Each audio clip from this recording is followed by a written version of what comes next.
إن الحمد لله وحده والصلاة والسلام على من لا نبي بعده أما بعد যাবতীয় প্রশংসা আল্লাহ সুবহানাহু ওয়া তাআলার জন্য সকলে বলে আলহামদুলিল্লাহ। শান্তি অবতীর্ণ হোক সর্বশেষ নবী রাসূল হযরত সাল্লাল্লাহু আলাইহি ওয়াসাল্লাম। উপস্থিত তিনি ভাইরা, কিন্তু এই আজকের জুমার সালাত, তার পরবর্তী বেশ কিছু সময় শারীরিক ক্লান্তি, অবসর, এই সব কিছুর মধ্য দিয়ে আমি কয়েকটা মিনিট আপনাদের একটু সময় দেবো। কারণ এতটুকু ইনশাল্লাহ আমরা সক্ষম হতে পারবো ইনশাল্লাহ, পূর্ণ মনোযোগ দেওয়ার চেষ্টা করবো। এবং আমি একটু অসুস্থ, আমার জন্য দোয়া করবেন। আল্লাহ সুবহানাহু ওয়া তাআলা বলছেন 43 নম্বর সূরা, সূরা যুখরুফ, আয়াত নম্বর 67। আল্লাহ সুবহানাহু ওয়া তাআলা বলছেন, কাল কিয়ামতের দিনে বন্ধুরা একে অপরের শত্রু হবে, ইল্লাল মুত্তাকিন, কেবলমাত্র মুত্তাকি যারা তারা ব্যতীত। আল্লাহ ভীরুতা যাদের মধ্যে আছে, আল্লাহকে কেন্দ্র করে যারা বন্ধুত্ব স্থাপন করেছে তারা ব্যতীত। এখানে আপনি এসেছেন, আমরা সকলেই একজন আরেকজনের বন্ধু স্বরূপ, ভাই স্বরূপ, বন্ধুত্ব। তো আমাদের এই বন্ধুত্ব কি উদ্দেশ্যে? আল্লাহর সন্তুষ্টি ছাড়া অন্য কারো উদ্দেশ্য আছে কি? তাহলে যদি তাই হয়, তাহলে আল্লাহর কোরআনের এই আয়াত অনুযায়ী আপনি ধরে নেন, ইনশাআল্লাহ আজকে আমার আপনার বন্ধুত্ব, পারস্পরিক বন্ধুত্ব কিয়ামতের দিন ইনশাআল্লাহ এটাও টিকিয়ে রাখবেন ইনশাআল্লাহ। এই দুনিয়াতে থেকে এই আখিরাতমুখী চিন্তা রাখবেন। থাকবেন দুনিয়াতে, চিন্তা হবে আখিরাতমুখী। তাহলে দুনিয়াতে যত কিছু করবেন সব কিছুই হবে আপনার আখিরাতমুখী আমল। থাকবেন দুনিয়াতে, চিন্তা হবে আখিরাতমুখী। দুনিয়াতে যতক্ষণ থাকবেন সব কিছু আমল হবে আখিরাতমুখী আমল। আপনি বিয়ে করেছেন, ঘর সংসার আছে, স্ত্রী সংসার আছে, টাকা পয়সা উপার্জন করছেন, খাচ্ছেন, বন্ধু বান্ধবের সাথে চলাফেরা করছেন, এগুলোর মধ্যে যখন আপনি আখিরাতমুখী একটা চিন্তা রাখবেন, তখন এটা কি হবে আপনার আখিরাতমুখী। এটার জন্য আপনিও সফল। কথা বোঝা গেছে? তাই আমার আর আপনার বন্ধুত্ব কার সন্তুষ্টির জন্য? আল্লাহ সন্তুষ্টির জন্য। তাহলে বন্ধুত্ব আরেকটা বিষয়, যে এক বন্ধু আরেক বন্ধুর জন্য আয়না স্বরূপ। পৃথিবীতে এমন কেউ আছে যে আয়না ছাড়া নিজের চেহারা এটা অবলম্বন করতে পারছে, দেখতে পাচ্ছে একা একা? বন্ধু আয়না লাগে, তাই না? তো আপনি আমার কি? আপনি আমার ভুলটা দেখে দিবেন, আর আমি আপনার আয়না স্বরূপ। কথা কি বোঝাতে পারছি? আমি সোজাসুজিভাবে আপনাদের মতো করে বলছি, ঠিক আছে? তাই আপনি আমার আয়না স্বরূপ, আমি আপনার আয়না স্বরূপ। সাংগঠনিক বিষয়ে আমরা একে অপরের বন্ধু। আমাদের এই বন্ধুত্বের ক্ষেত্রে কোনো ফাটল হবে না। আমাদের এই বন্ধুত্বের মধ্যে না কোনো দলাদলি, না কোনো ভেদাভেদ থাকবে। সব কিছু হবে আল্লাহর সন্তুষ্টির জন্য। ওস্তাদ সাহেব কিছুক্ষণ আগে বললেন মুহাজির এবং আনসার। মুহাজিররা চলে গেছে মদিনায় হিজরত করে, আর আনসারেরা বলছে, ভাই তুমি তো বাড়ি থেকে আসতো, স্ত্রী, সংসার, পরিবার, পরিজন কিছুই তো নিয়ে আসেনি। এক কাজ করো, এই যে আমার 2টা স্ত্রী রয়েছে, তোমার যাকে ইচ্ছা বলো, তোমার যাকে ইচ্ছা তাকে আমি তালাক দিব, শেষে তাকে বিবাহ করবো। ভাই আমার এই যে 10 বিঘা সম্পত্তি আছে, আমি অর্ধেক 5 বিঘা সম্পত্তি তোমাকে দেবো, অর্ধেক 5 বিঘা সম্পত্তি আমাকে দেবো। চিন্তা করতে পারছেন বন্ধুত্বের মজবুতটা কতটুকু? এরকম মজবুতিটা আমাদের মাঝে করতে হবে। আমাদের চিন্তা, আমাদের চরিত্র হবে আকর্ষণমুখী। আমাদের চরিত্র হবে আকর্ষণমুখী। মুসলমানদের চরিত্র হবে কি? আকর্ষণমুখী। মুসলমানদের চরিত্র দেখে অমুসলিমরা ইসলাম গ্রহণ করবে। কিন্তু আমাদের আকর্ষণে কি হয়? আমাদের আকর্ষণে অমুসলিমরা তো ইসলাম গ্রহণ করা তো দূরের কথা, আমরা মুসলিমরাই আমাদের থেকে দূরে সরে যাই। একটা ঘটনা, মদিনার বাজারে 2 জন ব্যবসায়ী ব্যবসা করছে।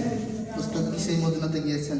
মদিনার বাজারে 2 জন ব্যবসায়ী ব্যবসা করছেন, একজন মুসলিম ব্যবসায়ী আর একজন অমুসলিম।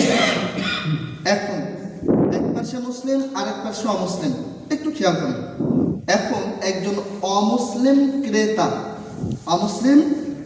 ক্রেতা মুসলিম বিক্রেতার কাছে আসছে, মুসলিম দোকানদারের কাছে আসছে, এসে বলছে, ভাই আমাকে এই সমস্ত কিছু জিনিসপাতি দিন। তো মুসলমান দোকানদার, আমি বাংলা ভাষাতে এমনি বোঝানোর জন্য বলছি, মুসলমান বিক্রেতা এই বলছে, ভাই আপনি আমার কাছে যে সমস্ত জিনিসগুলো চাচ্ছেন সেগুলো তো আমার কাছে আছে ঠিকই, তো ওই যে পাশে অমুসলিম দোকানদার আছে আপনি তার কাছে যান, আমি আপনার কাছে বেচবো না। তো ঠিক আছে, অমুসলিম ক্রেতা সে অমুসলিম বিক্রেতা অমুসলিম দোকানদারের কাছে গেছে, গিয়ে তার প্রয়োজনীয় জিনিসগুলো নিয়ে চলে যাচ্ছে আর ভাবছে। আজকে তো বর্তমান সমাজে মানুষ বলে যে ভাই আমার দোকানে আসেন, আমার দোকানের প্রোডাক্টগুলো ভালো, আমার দোকানে আসেন, আমার দোকানের জিনিসগুলো ভালো, তাই না? তো আমি তার কাছে গেলাম, তিনি আমার কাছে বিক্রি না করে আমাকে ওখানে কেন পাঠিয়ে দিলেন না, এই প্রশ্নের উত্তর খুঁজে পাচ্ছে না। লাস্ট পর্যন্ত আবার চলে আসছে মুসলিম বিক্রেতার কাছে, মুসলিম দোকানদারের কাছে। আমার এই কথাগুলো কি এখন পর্যন্ত বুঝতে সমস্যা হচ্ছে? যদি সমস্যা একটু বলবেন, যেহেতু শারীরিকভাবে অসুস্থ। জিজ্ঞাসা করছে, ভাই আমার যা প্রয়োজন আমি নিয়েছি, কিন্তু আমার একটা প্রশ্ন কি, তো মানুষ তো বলে সবাই নিজের দিকেই ডাকে, তো আপনি আমাকে কেন ওখানে পাঠিয়ে দিলেন? এবার মুসলিম দোকানদার বলছে, মুসলমান বিক্রেতা বলছে যে ভাই আপনি আমার কাছে যেগুলো চাইছেন সেগুলো আমার কাছে আছে আলহামদুলিল্লাহ। সকাল থেকে এখন পর্যন্ত আমি আলহামদুলিল্লাহ অনেকগুলো বিক্রি করেছি, অনেকগুলো লাভ হয়েছে, আমার পরিবার পরিজন আছে, সংসার চলবে।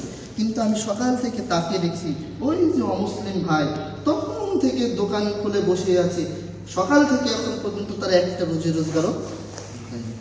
তো আমি আপনাকে তার কাছে পাঠিয়ে দিলাম, সেও একটু বেচা বিক্রি করে আপনার কাছ থেকে কিছু অর্থ উপার্জন করে সেও তার পরিবার চালাক। এই জবাব শুনে সাথে সাথে ওই অমুসলমান ক্রেতা মুসলমান বিক্রেতার হাতে হাত ধরে ইসলাম গ্রহণ করছে। মুসলমানদের আচরণ হবে এরকম, আমার আপনার আচরণ হবে সেরকম। আমাদের আচরণে হবে কি, অমুসলমানের বিবেক জাগ্রত হবে, সেখানে আমাদের মুসলমান ভাইদের বিবেক কেন হারিয়েছে?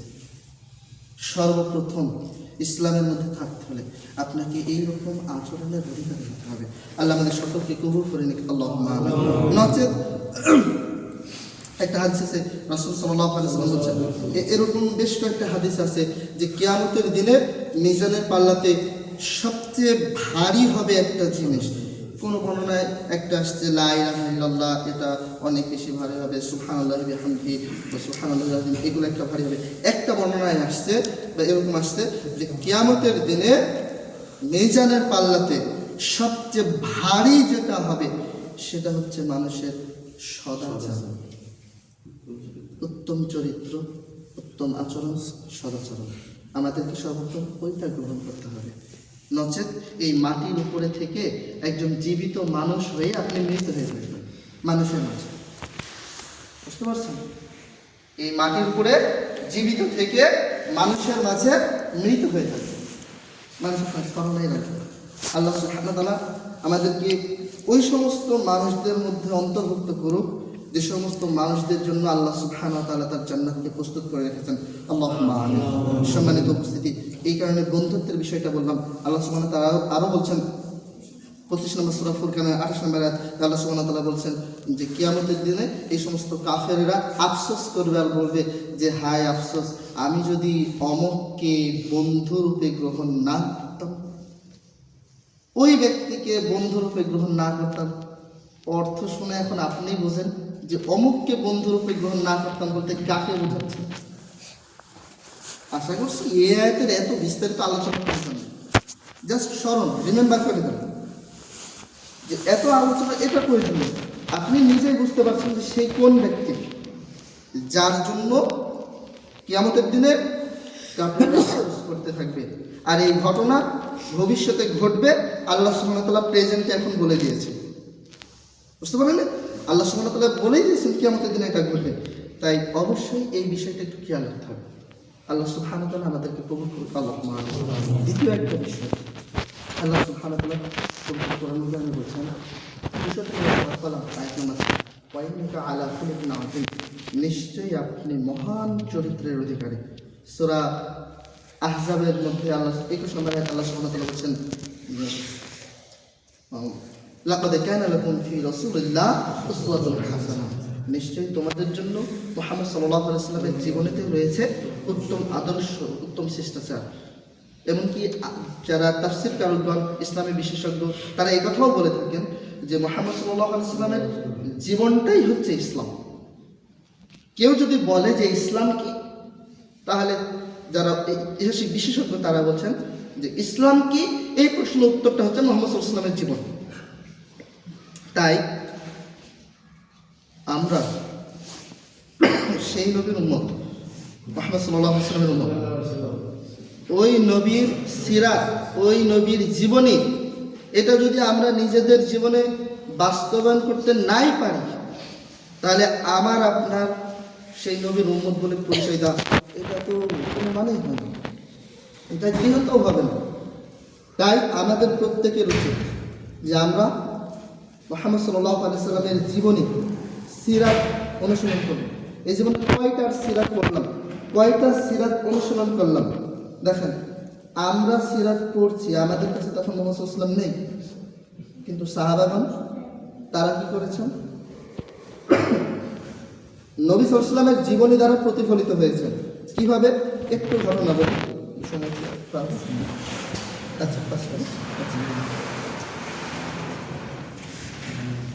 আচ্ছা, একটু অল্প কিছু সময় অত্যন্ত মনোযোগ এই কথাটা শুনুন। আবু বকর রাদিয়াল্লাহু, মুহাম্মদ সাল্লাল্লাহু আলাইহি ওয়াসাল্লাম যখন মক্কাতে হেরা গুহাতে কি নবুয়ত প্রাপ্ত হলেন, ঠিক আছে, নবুয়ত প্রাপ্ত হওয়ার পরে যখন ফেরেশতা জিবরিল আসলেন, কোরআন দিলেন, তখন মুহাম্মদ সাল্লাল্লাহু আলাইহি ওয়াসাল্লাম বাড়ি চলে আসলেন। আয়েশা রাদিয়াল্লাহু তাআলা আনহাকে বলছেন যে জাম্মিলুনি, আমাকে চাদর দিয়ে জড়িয়ে দাও, খাশিতু আলা নাফসি, আমি ভয় পাচ্ছি।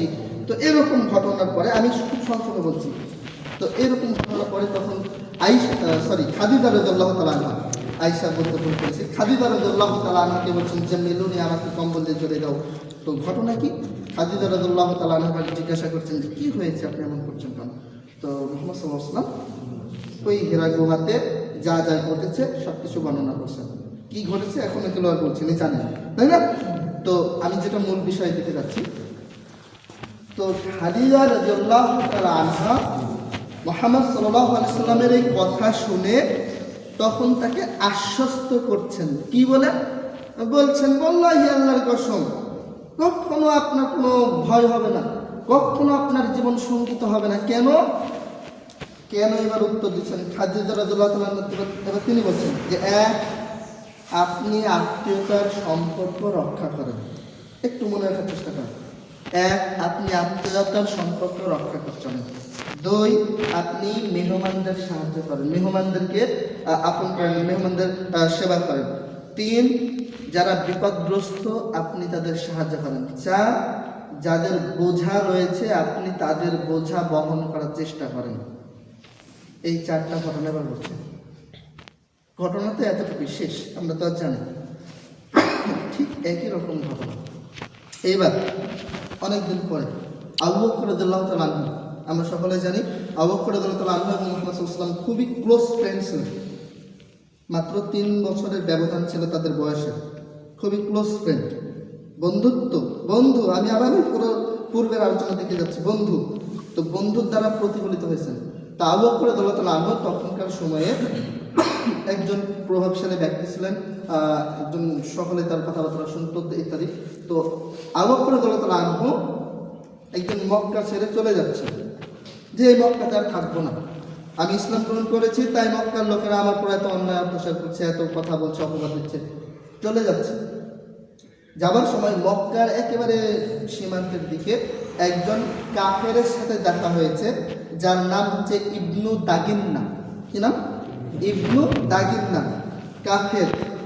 এবার তিনি আবু বকর রাদিয়াল্লাহু তাআলা আনহুকে জিজ্ঞাসা করছেন যে আবু বকর, আপনি কোথায় যাচ্ছেন? তখন আবু বকর রাদিয়াল্লাহু তাআলা আনহু বলছেন যে দেখো, আমি ইসলাম গ্রহণ করেছি, মক্কার লোকেরা আমাকে আর সহ্য করতে পারে না, আমাকে অপবাদ দেয়, গালিগালাজ করে, আমার পুরো নির্যাতন করে, তাই এই মক্কাতে আমি আর থাকবো না, আমি চলে যাব। এবার ওই কাফের ইবনু দাগিন্না তিনি আবু বকর রাদিয়াল্লাহু তাআলা আনহুকে বলছেন, ওয়াল্লাহি, আল্লাহর কসম, আপনি মক্কা থেকে যেতে পারেন না, মক্কাও আপনাকে ছাড়তে পারে না। কথা বুঝতে পারছেন কি? কাফের কথা বলছে, আপনি মক্কা থেকে যেতে পারেন না, মক্কাও আপনাকে ছাড়তে পারে না। কেন? এবার উত্তর দিচ্ছে কাফের। কাফের উত্তর দিচ্ছে কেন? এক, আবু বকর আপনি আত্মীয়তা সম্পর্ক রক্ষা করেন। দুই, আবু বকর আপনি মেহমানের সেবা করেন। তিন, আবু বকর আপনি বিপদগ্রস্তকে সাহায্য করেন। চার, আবু বকর আপনি কি যারা বোঝা মাথায় রয়েছে তার বোঝা বহন করেন। এই চারটা কথা পূর্বে কে বলেছিল বলেন তো? খাদিজা। কাকে বলেছিল? আর এই চারটা কথা ইবনু দাহিন্না কাফের হয়ে কাকে বলছে? আবু বকর রাদিয়াল্লাহু আনহু এবং মুহাম্মদ সাল্লাল্লাহু আলাইহি ওয়াসাল্লাম কতটা ক্লোজ ফ্রেন্ড যে তার পুরো চরিত্র আবু বকর রাদিয়াল্লাহু আনহুর পিছনে ফুটে উঠেছে। তো মুহাম্মদ সাল্লাল্লাহু আলাইহি ওয়াসাল্লামের সাথে থেকে তিনি তার চরিত্র আবু বকরের নিজের জীবনে ফুটে তুলেছেন। আমাদের কাছে মুহাম্মদ সাল্লাল্লাহু আলাইহি ওয়াসাল্লাম নেই, তার সিরাত রয়েছে, তার বাণী রয়েছে, তিনি যে ইসলাম দিয়ে গেছেন সেগুলো রয়েছে। আমরা সেগুলোর মাধ্যমে মুহাম্মদ সাল্লাল্লাহু আলাইহি ওয়াসাল্লামের চরিত্র নিজেদের জীবনে ফুটিয়ে তুলে আমরাও একজন নববী আদর্শে আদর্শিত হব। যে আদর্শের কথা আল্লাহ সুবহানাহু ওয়া তাআলা বলেছেন, লাকাদ কানা লাকুম ফি রাসূলিল্লাহি উসওয়াতুন হাসানাহ। তাই সকলের প্রতি উদাত্ত আহ্বান, আমরা এই সংগঠনের মাঝে যেমন নিজের সময়কে ব্যয় করব, ঠিক মুহাম্মদ সাল্লাল্লাহু আলাইহি ওয়াসাল্লামের আদর্শেও নিজেদেরকে উজ্জীবিত করব। আল্লাহ আমাদেরকে কবুল করুক। আল্লাহুম্মা আমিন। আমি আর সময় সংক্ষিপ্ত বাড়ছে না, শেষ করছি। আল্লাহ সুবহানাহু ওয়া তাআলা আমাদের সকলকে কবুল করুক। আল্লাহুম্মা আমিন। আমরা এখানে যারা আসছি, আল্লাহ সুবহানাহু ওয়া তাআলা আমাদের সকলকে আল্লাহ সুবহানাহু ওয়া তাআলা যে পারিশ্রমিক, যে পুরস্কার দেওয়ার ওয়াদা করেছেন, আল্লাহ সুবহানাহু ওয়া তাআলা আমাদের সকলের জন্য সেটা ওয়াজিব করে দিক। আল্লাহুম্মা আমিন। আমরা কাল কিয়ামতের দিনে যেন এখানে আসার বসার এর যে ফজিলত সওয়াব সবগুলো যেন আমাদের জন্য নির্ধারণ করে দিক। আল্লাহুম্মা আমিন। আপনার কাছে ভাষার মাধ্যমে ভুল ত্রুটি হয়ে থাকলে, কষ্ট পেয়ে থাকলে আমাকে ক্ষমা করে দেবেন। ওয়া আখিরু দাওয়ানা আলহামদুলিল্লাহি রাব্বিল আলামিন। سبحانك اللهم وبحمدك أشهد أن لا إله إلا أنت أستغفرك وأتوب إليك. السلام عليكم ورحمة الله.